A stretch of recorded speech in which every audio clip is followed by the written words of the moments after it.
All right, look, I got two of the best sports writers here, at least in my opinion. Mr. Andrew, on the right, you've been doing this is your 28th year? Starting my 20th year today, yeah. And Mr. Brett? Let's see, I started in 1980. Lots, just say lots. So Oh man, you're gonna make me do math? That's what? No, nobody said math was gonna be involved. That's Come on. almost 40 years. Yeah. Holy Over cow. 40 years. He's got you beat. He covered the 83 Orioles, so he's royalty to me. Oh, royalty team. Okay, well, we are here at the I'm ACC. the only one that thinks that way about him. I hope my wife does. This is true. See, this is why I love doing this stuff with these two guys. They are the best couple of sports writers with the best sense of humor. And we're here at the ACC Football Kickoff in Charlotte, it's 2023. They started in 18. I didn't get that. Could you try again? All right, now I'm really bad because this series. 1993, I'd be a little bit more Yeah, you'd be stealth a little stealth. There you go. All right. ACC Football Kickoff 2023 edition here in Charlotte. We just finished up. NC State was the last team. Brett's been here for the entire 3 days. Andy's been here for one day. I've been here for a couple of days. Do we want to start with a summary, or do we want to just, how do you guys want to talk about this? I can start in that you have the Pac-12 is imploding. You've got the Big Ten with a really nasty scandal that's brewing. And by the way, a second team whose players or ex-players are now alleging that there was a toxic culture there. That would be Minnesota. And yet all anybody ever wants to talk about is how the ACC is in trouble. They're inferior. The future is dim. And yet we're here after 3 days. There was no controversy. There was no personal attacks. It was just football, and it was just, and you've got two teams that are likely to start the season in the top 10. And I just think the narrative needs to change. And I think that this week really convinced me that the ACC is not as bad as everybody wants to make it out to be. Two teams start the year in the top 10, and a third team that can have the Heisman Trophy winner. Correct. And if they do that, they'll probably end up being in the top 10 because they're going to have to win probably 11 games in order for them to get that. That's right. Any big changes this year because there are no divisions? Yeah, I like it a lot more. Mac hates it, but Mac Doran loves it, so that's good. Mac, see, the Coastal Division coaches don't like it because they have to play the Atlantic teams now. I love it because how are you not a North Carolina goes to Clemson this year. The last time North Carolina played at Clemson was Deshaun Watson's debut as a starter in college. Wow. That was 2014. It's ridiculous. You can't be in the same conference if you go somewhere once every 9 years, especially when they used to go there every other year for 4.5 decades. You know what I like about it? I like the fact that when you get to the championship game the first Saturday of December back here in Charlotte, you're going to get the two best teams in the conference playing each other. And if you want credibility as a conference, if you want to be taken seriously, you have to have the two best teams. You can't have Clemson playing, say, an 8-4 Pittsburgh team. You know, I mean, it's not a good look. And you get the primetime game. Yeah. And who cares if it's a rematch? In fact, if it's a great game and they're two great teams, why not rematch? I mean, we'll see. We're both baseball guys, and I still wish baseball was the number one sport professionally, right? But the NFL is king, and guess what? The good teams play each other twice. Usually teams, in the playoffs, they've already played during the year. It actually adds spice to it. I'm cool if that happens in college, especially if they're the two best teams. Yep. I remember when I was at Fox, I covered Florida State and E.J. Manuel, one of his ACC championships. They beat a 6-6 Georgia Tech team that was then 6-7. They went and lost a bowl game, and there was a waiver that they were able to get into. Yep. They had finished 6-8, and they played in the ACC championship game. We're not going to see that ever again. And thankfully. And that's great. This whole roller coaster was the wheel of the ACC Coastal that they make fun of on ESPN. Coastal chaos. It's gone. Yeah. You can't. That narrative is gone. So I actually think the league is smart doing this. I like the way. I thought I'm only here today, but I've been falling into home. It's only covering North Carolina, so I had to be there today. But I actually got the same vibe that you did. This was all football. And there are a lot of really interesting storylines in this league going in. And I think the middle of the conference has a chance of being better than it's been for a while. Oh, it's not a chance. It is definitely Pittsburgh, going to be NC better. State, Miami has to be better than Maybe. they've been. I think Maybe. I think Syracuse has a chance to be decent. I think Louisville's a team we keep an eye on. They went and got themselves a damn good coach. And they did, usually when a team changes coaching staffs, it's because things didn't go well and it's a fixer-upper opportunity. Jeff Brohm, first of all, Jeff Brohm is a guy they've been clamoring for almost a decade now.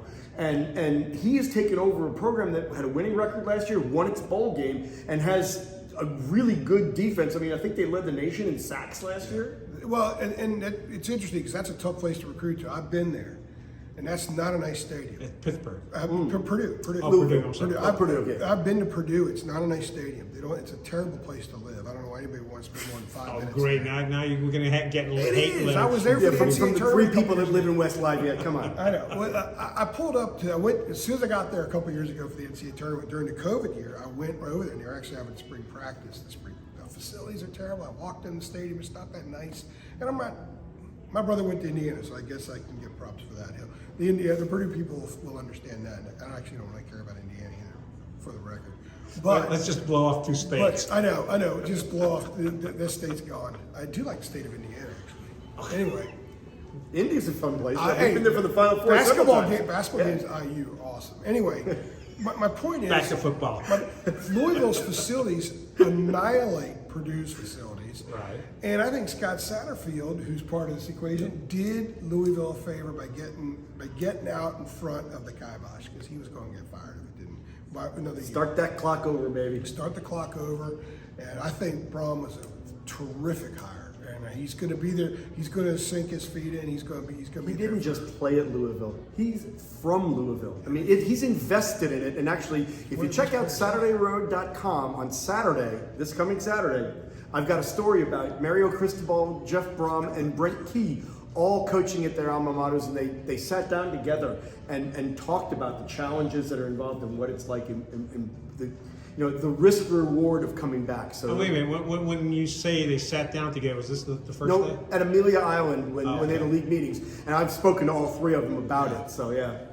I think another storyline too, and tell me if you disagree.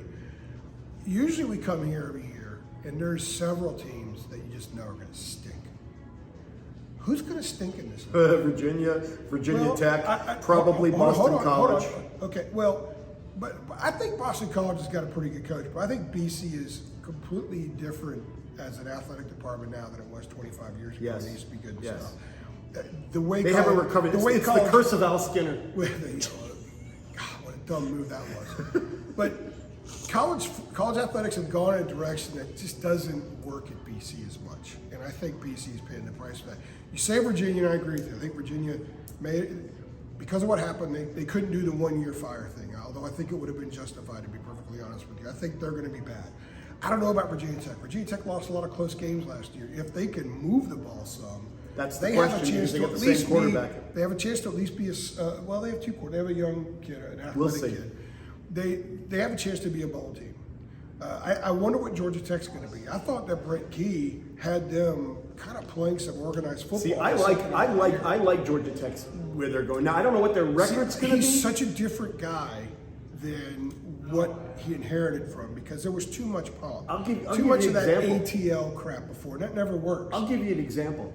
He was talking about how somebody asked him, because he was the offensive line coach. He was the good cop last year before he took over, because Jeff Collins was the bad cop. And when the offensive lineman got PO'd at Collins, who nobody liked, because he was way too intense and he was a phony, but like you said with the ATL thing, they would come to Key's office and just kind of not even knock on the door, just walk in and sit down on the couch and start venting. Well, somebody asked, well, now that you're the bad cop, is that still happening? He said, I'm not the bad cop. He says, yeah, it still happens. So he's a player's coach, and I think these days you can't be old school taskmaster. I am the boss, my way or the highway. You got to be kind of a You player's can coach. if you have an established program. Kids know what they're getting into because it works for Pat Narduzzi. Right. Well, you know what else too? Did you see that picture Hold of on a him? He's second. got, By the way, he's got hold on a second. Napoleon with that little Pat hand. Narduzzi, Jeff Collins note, sidebar here. The first time I saw his opener, his first game was at Clemson. I mean, he was set up to fail, just remember there. But when I saw his players lifting weights on the field before the game, I knew it was done. You can't do that kind of crap and be successful in football. You can't reinvent that wheel or do all that showy stuff and actually make it work. You have to have nuts and bolts, and there were so many nuts and bolts missing under him. But they're not at Pitt. No, I want to address the Pat Narduzzi thing because he can be a hard ass. But hold on, but he's got a great personality. He's got a sense of humor, and he just is very relatable. And the thing about Pat Narduzzi is, and he gets in trouble in places like this for saying things, but he speaks his mind, and kids respect you if they know where you're coming from is genuine, and he's genuine. And I'll tell you another thing about him that I like too. And I have the fortune of covering Mac Brown, who's highly confident and very open about a lot of things. Narduzzi is extraordinarily confident. There are four coaches in this. Well, I'd say three that are extraordinarily confident: Mac Brown, Dabo Sweeney, and Pat Narduzzi. I would like to throw Dave Dorn into that, but I don't think Dave is. Yeah, but I think he's there got is a chip. there is a There's Dave. different There is a Dave who I would put in that group, but it's not Clausen. Dorn.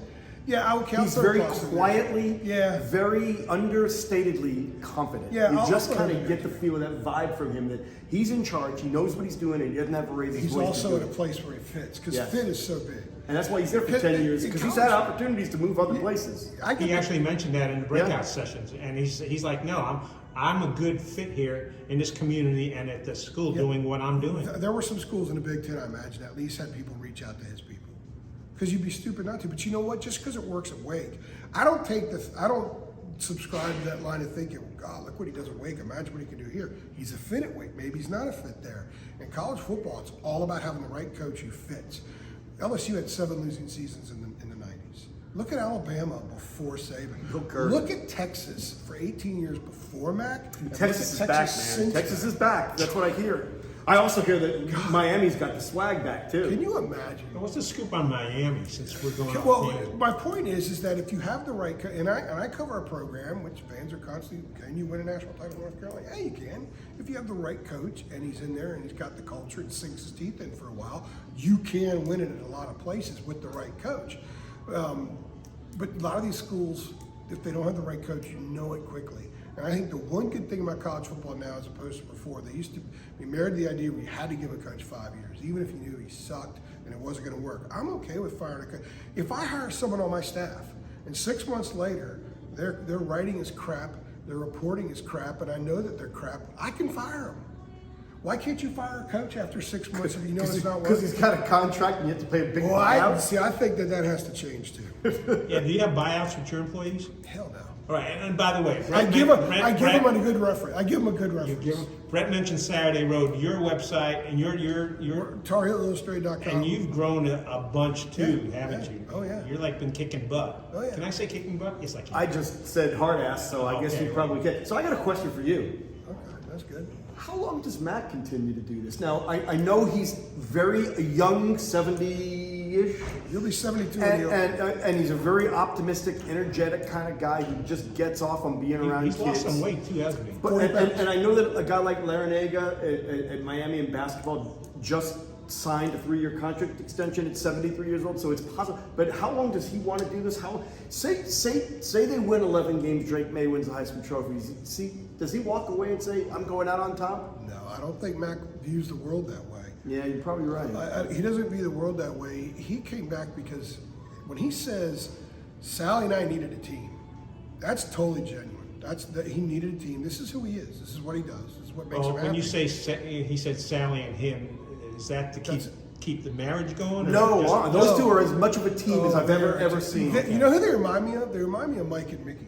Yeah, Krzyzewski. They remind me a lot of. Although in this case, Mac's wife is definitely Sally is much more in the picture. Mickey was more in the background, but the two of them are a tag team. Yes. Mike never would have been what he was without Mickey. Oh, no, I agree, but I'm just saying And Mac wouldn't be what he is without Sally. And it's kind of like Roy and Wicked Wanda. Well, I've never heard a player refer to Wanda as Miss Wanda. Every football player in that team refers to Sally as Miss Sally. Now, then the question is, Wicked Wanda still hasn't gotten a rebound. She still hasn't gotten a rebound. when does Mac decide? Does Mac decide to retire? Or does his wife tell him when to retire? No, I think he'll know when. He's lost 40 pounds. The people that I've talked to say that He looks great. He looks fantastic. He's as spirited and energetic as ever. He's so good at delegating, and that's the thing. A lot of coaches just stress over every little thing. Mac has a manager. He has a handle on things. He sits up there, and even things don't go right, he doesn't just go. He doesn't lose a year off his life stressing over it. He finds a way to fix it. Doesn't mean it always gets fixed, but he finds a way to approach fixing it. And I think that's why he can keep coaching. Now, the basketball side, college basketball coaching isn't a 365 job. It's probably 325, 330. College football is 363. You get like 2 days. I mean, these days you have It's to recruit more your own relative. players at the end of the season, and then you have to start going out and recruiting the transfer portal and high school. They essentially have three sets of exit interviews and 4 sets of interviews because they do one during the open day. And that's where you're completely honest with a kid about his future. So nowadays, because kids have freedom of movement with the portal and NIL, coaches also have freedom to sort of nudge kids out a little bit more. And I think it's funny when people say, "Oh, Mac Brown's not, he's grandpa, he's not tough enough." No, he nudged guys out last December. He moved guys out, brought ones in, and I think had an upgrade with that swap. So Mac is totally dialed in. They're almost done with the class of 24. They've already, they got one commitment for 25. Maybe very soon we'll get a 25th commitment. Can't say who it is I'm now. not going to say anything else about that. I think he really is determined to get this thing back to where it was when he left, and it's a harder job now than it was when he came back, because portal and NIL make it harder because their collective is not great. They need to improve the collective there. But also, Drake May is doing what he can, from what I hear today. Yeah, there's no doubt about it. And Drake's getting a lot of kids, but the collective is more than doubled in the last year, so that's good. But here's the thing. There's going to be changes. The NCAA is going to come down on some of this. They're just right now getting intel and figuring out how they're going to come down on it, what the best approach is going to be. You know what the best approach approach is? And if he can weather that over the next couple of years and the playing field's a little bit more level, he could have this program positioned to be really good almost on an annual basis. They're already good. How good can they be? Can he get them to where they were in 96 and 97? I think this year's team potentially could get there. I don't know if next year's team could, and that's where you have to back it up. You can't just do it one year. You have to back it up. He's intent on backing it up. I think he's extremely motivated because I think he knows the window is open as high as it's going to be right now for the foreseeable future. You've got to take advantage of Drake May. And I think he was right on the cusp of it last year, and I think he's still haunted by the Georgia Tech and NC State games. That team, and I think that if he gets into that position again, they will close the deal this time. I actually think he believes more that they were so close to winning 11, 12 games, but they also won a lot of games early that were nailed by. They did, Andrew. Yeah, but once you get to be 9-1, though, that doesn't matter. You got to close the deal. I understand you got to close the deal. What I'm saying is, those games that they were winning early, they didn't win late, and I think the 9-5 is who they were. Yes. I think they were a 9-5 team. I agree, but again, if you're 9-1 with the teams that they had, with a bad Georgia Tech team and a crippled NC State team, you gotta finish the deal. They ended up 17-0. Yeah. And your best receiver drops a pass in the end zone. They took their foot off the pedal. I think there's also. But I think the schedule that they have. There's also belief They that Phil can- Longo also put one foot out the door, and the offense changed a little bit after that. But they missed a field goal in overtime, would have beaten State. Missed a field goal late, would have beaten Oregon. But I just think that it evened things out. They made that miracle stop at App State. If that App State game kept going on, App probably would have won that thing if that would have gone to overtime. I think Carolina's defense was spent, and they made one play late on a 2-point conversion, and that was it. And that saved them in a game like that. Against Notre Dame, they were run over. Yep. They were run over roughshod by Notre Dame. So I think they were who they were. 9-5 is who they were. I think this year they could be better. I think the defense will be a little bit better. I think that they have more skill options than they did a year ago. They really pared things down with Josh Downs and Antoine Green last year. Now, I don't think you're that's saying going to happen. something about NIL solution. Yeah, there is a solution. What is the solution? Well, the solution is forget Congress, forget the NCAA. They're never going to get their act all together and decide on something. So here's what I say. You want to level the playing field? No rules at all. Just make it anything goes. It's not going to level the playing field. Yeah, it is, because you know what? Ryan Day mandated a $13 million collective. The Ohio State payroll is $13 million this year. You're gonna put a salary cap on it? No, I think what happens. You know what? You do away with all NIL rules. I'm gonna come back. You can do away with the NCAA enforcement staff, right? The committee, the committee on infractions. It's all gone. Here's how Just they're do going what to you do it. do. What Here's you how can. they're going to do it. What's interesting is the schools that are cheating now. There's a lot of cheating now because you can't pay recruits. You can't pay a kid before he comes. Well, you can't. Okay. No, teams are doing it, but you can't do it. It's still against the rules.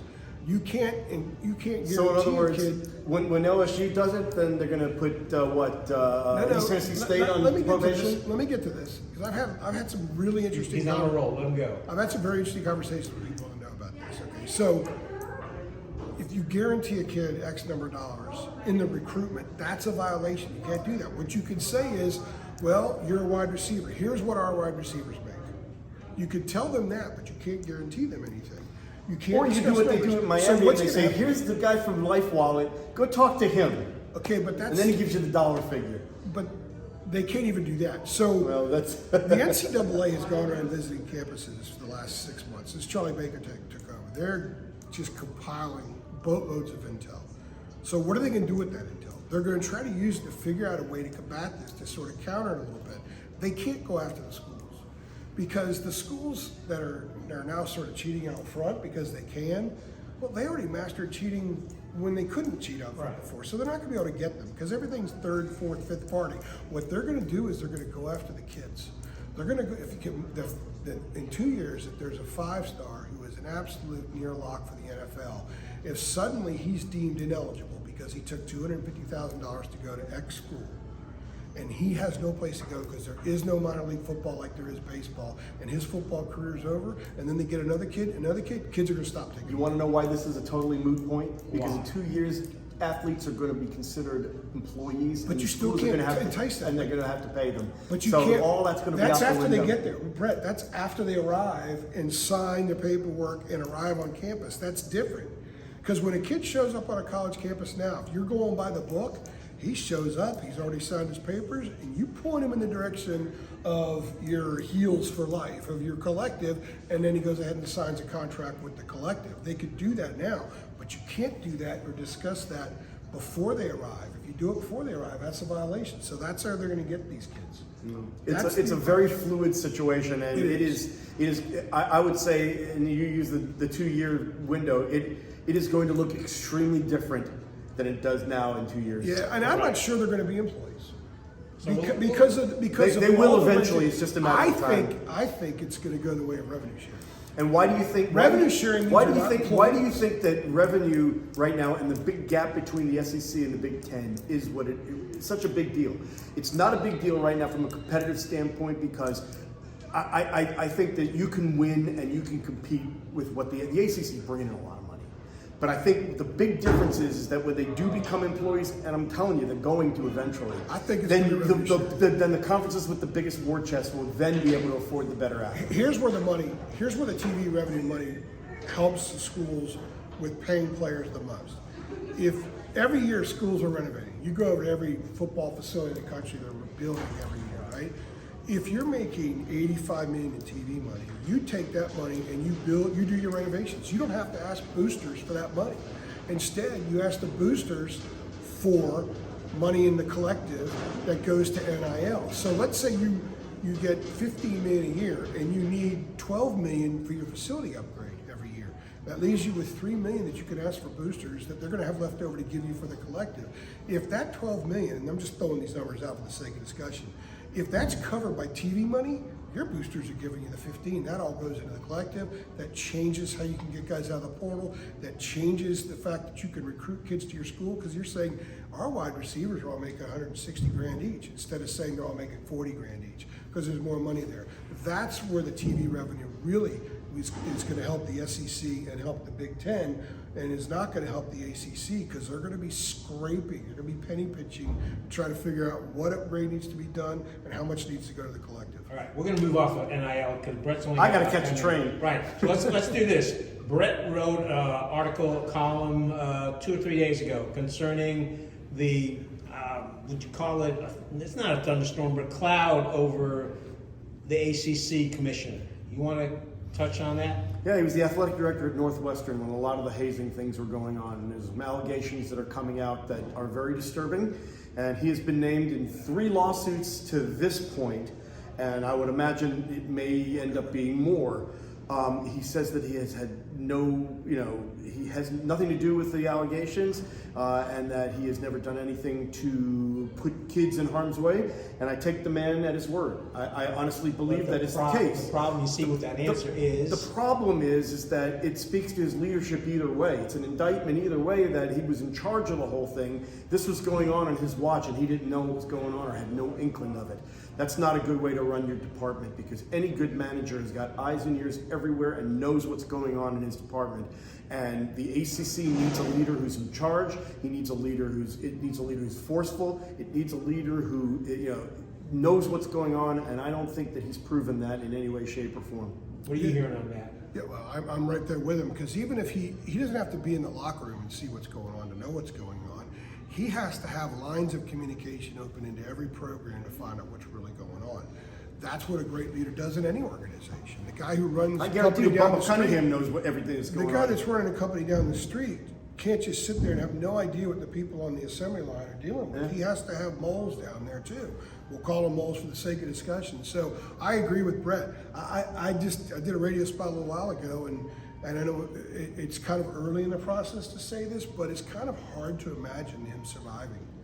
Because when it's the one or report the comes other. out, And if there's room for a gray area, that his survival would be in a gray area. But right now, I don't see how there is any gray area. When the report comes out, everybody who's and I will involved tell you is this gonna be much: losing their jobs. in conversations I've had with some people that know a thing or two about a thing or two, there wasn't tremendous confidence in him before this stuff. Mm-hmm. So I don't think that there are a lot of people right now that would, for the sake of discussion, take a bullet for him like John Swafford had. He had a ton of people that would have for him. Jim Phillips doesn't have that, so I don't think he's operating from a position of strength right now. And even before this, he just came off as timid, naive. I mean, last year with the gated communities comment, and this year with the, are we chasing a dollar figure or are we chasing success? Yeah. Guess what, dude? Those things go hand in hand. They're not mutually exclusive. Ask And Kevin as I wrote in my column, like in the movie The Right Stuff, where they're complaining about having to go to those PR, publicity events. Somebody said, without any bucks, there ain't no Buck Rogers. And so that's the way it is. I mean, to compete, you have to have at least a semi-level playing field. It's never going to be level between where the Big Ten and the SEC are and where the ACC is now. But it can't go from here, which it is now, to here. Yeah, Because I think that's where it's headed. the unequal revenue distribution can help some teams get there. The ones that you need to carry the league. As far as what was I going to say about Jim Phillips? I was going to say, ask Kevin Warren what he thinks of Jim Phillips. All right. What if I ask Kevin? What would Kevin say? Remember 2 years ago, I'm sitting there on the Zoom with Kevin Warren, Jim Phillips, And you mean when he got played by the Kleofkoff, the commissioner of the Pac-10. And We've got an alliance, and then we boom, got an alliance, they turned right around and stabbed him in the back. George Kleofkoff, Who also is his conference isn't going to be a conference in about 3 weeks. That's why you can't entirely just go out and get a guy who has nothing to do with college sports. You have to get someone that knows college sports. I think the ACC would be wise if they did make a move to throw a crap load of money at someone Jack who's running Swarbrick. another conference, whose conference is in the lead and everything right now. Jack Swarbrick. Or Jack Swarbrick from Notre Dame. Write a blank check and say, Jack, get the Irish It may not here. even be, and we were talking about this earlier. Oh, that's right. So you're saying do whatever it is that you need to do to bring the Irish into the conference. I'm not saying they're going to get him in the conference. I think what you want to do is you want to maintain the alliance. They don't go anywhere else, number one. But also, the Irish's TV deal comes up in a couple of years. Their new AD used to run NBC Sports not that long ago. So you bring Jack in here, and this CW thing's going to be up soon anyway. Well, the NBC is also Peacock streaming. The ACC doesn't have a streaming deal. They don't get streaming money. They're getting screwed with that. So Notre Dame needs the league. They need the league right now because needs Notre Dame even more. because fewer Power 5 schools are going to play Notre Dame. So they need a schedule. They need Power 5 teams. Well, they got, and 5 the every ACC year. supplies them 5 every. Notre Dame is playing an FCS team in week 2 this year. Really? They're playing Tennessee State or Tennessee Tech. That is So- the most un-Notre Dame-like thing ever. I thought it was crazy when New Mexico went there a few years ago. It's crazy that that's actually happening, but they have to see that their schedule is that you can't play Army, Navy, and Air Force and an FCS, and then a couple of the bottom feeders in the ACC they get stuck with each year and make a push for anything significant in the CFP, whether it's a 12-team CFP or not. Especially when the CFP is expanding, because if I remember right, to get a home game in that first round, you have to be a conference champion, right? And I don't know if Notre Dame is in that mix. Okay, but I'm operating even if they don't join the league as a football member. But the alliance, they can strengthen the league. They go to NBC, and NBC, I'm hearing, is willing to pay them like $60 million a year, just them. Yep. What if they go to NBC and say, you know what, I like this deal, but these are our guys. They gave us a season in 2020 when we didn't have one. We were. And you want contact on and your Notre Peacock? Dame's very Peacock? loyal, and Here you go. Notre Dame's very loyal Yeah. to schools that have helped them out in the past. So take all those extra games. ACC doesn't have to negotiate with ESPN. Inventory, take baby, all that inventory. send it over to NBC and Peacock. And how about this? The Saturdays that Notre Dame is not at home as part of their specific payout. Well, let's say they're at Virginia Tech, and oh, by the way, that's an NBC game too. So something NBC could get 9-10 Notre Dame games on every year, and their value, that's even more. And then you've got, if Notre Dame has a night home game on a Saturday, you got an ACC game leading into it, and you've also got an ACC streaming on Peacock and everything. You're going to get a lot of basketball games there. Maybe he should be the commissioner. Maybe he should, Commissioner Jones. Hey, we got 5 minutes, Can't actually afford to 4 pay minutes that. left with Brett, and I hate that we only have 4 minutes left. Why don't we wrap up with, what do you see happening with the teams? Any big surprises coming up? Who do you think is going to play? Of course, everyone's going to ask, who do you see playing in the championship game? Or however else you want to finish up these last 4 minutes so that Brett can catch his train. I think Clemson is still the team to beat. I think what Garrett Riley did last year with Max Duggan and TCU, it's just the possibilities are limitless with him and Cade Klubnik. Their offense has held them back the last 2 years. It's not going to this year. Everybody loves Florida State, and they've gotten a lot of love. But, you know, last year when they won those last 5 games, go back and look. 4 of them were against teams with losing records, and the one that wasn't was Syracuse, who went 7-6. They lost to the 3 best teams that they played. And so they've got everybody back. I have no reason to believe that they're not going to be good, but they open with LSU. They play Clemson at Death Valley in week 4. If things don't go well for them and they're 2-2 at that time, let's see how they handle it. I think that it's going to be Clemson against one of 3 teams: Florida State, UNC, or Pittsburgh. Yeah. And And Pittsburgh is no dependent. Miami in there? Well, I'll tell you that in a second. Pittsburgh is dependent on how long they can keep Phil Dracovic healthy. Miami, I was born in New York. I grew up in Atlanta. I worked in Maryland and North Carolina, but I subscribe to the Missouri way of thinking. Show me. Every year we hear Miami is going to be back, the swagger. This is their year. They're here.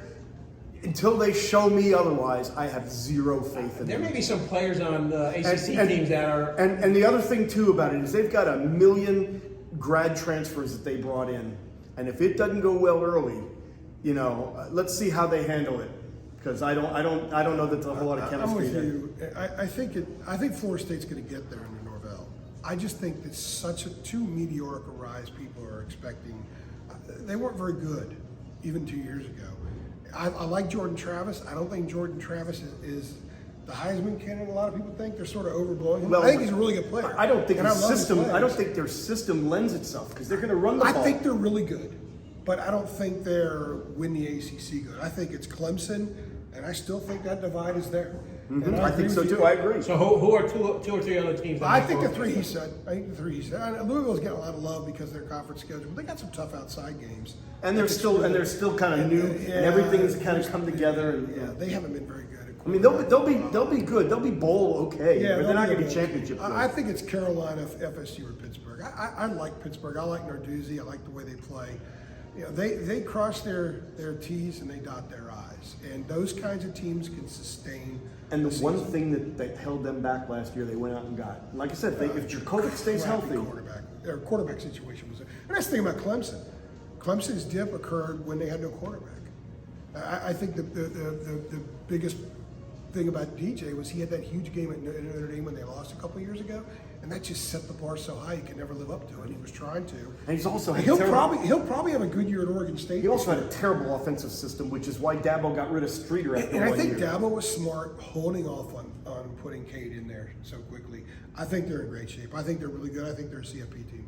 And they're playing Duke first weekend. Correct. And you know, that could throw a wrench into the whole thing because Duke is capable of beating them in week 1. If you're gonna beat Clemson week 1 or 2, that's the time to do it because Duke's gonna have the more experienced Right, team. and you said your buddy there mentioned that Duke Elko has won more games in the first season than anyone else except for Wallace Wade. Yeah, and Duke knows who they are, and Riley Leonard is a really, really good player. Yes, he is. He's He's got weapons around him. Plus, his And mom he's a tells playmaker. him not to suck. But no, it's a very nice family. 15 seconds each. What do you want to say? Anything? Hi, Mom. Hi, Mom. My mom knew I see you think I said. Look, I wish we could talk another 20 minutes, but Brett's got to go. Listen, SaturdayRoad.com. SaturdayRoad.com. TarHillIllustrated.com. And you got to look. If you don't subscribe, well, do you subscribe? No, you don't subscribe. but- We're freebies. Oh, he's freebie. But the guy on the right, you need to subscribe to his thing. Yeah, Best Tar Heel coverage. 2 of the best sports writers in there. I walk into a room with a bunch of sports writers. They all think that they're the smartest, but I go beeline for these 2 because they know what they're talking about. If nothing else, we're the funniest. You are. There you go. All right. Thank you, gentlemen. All right.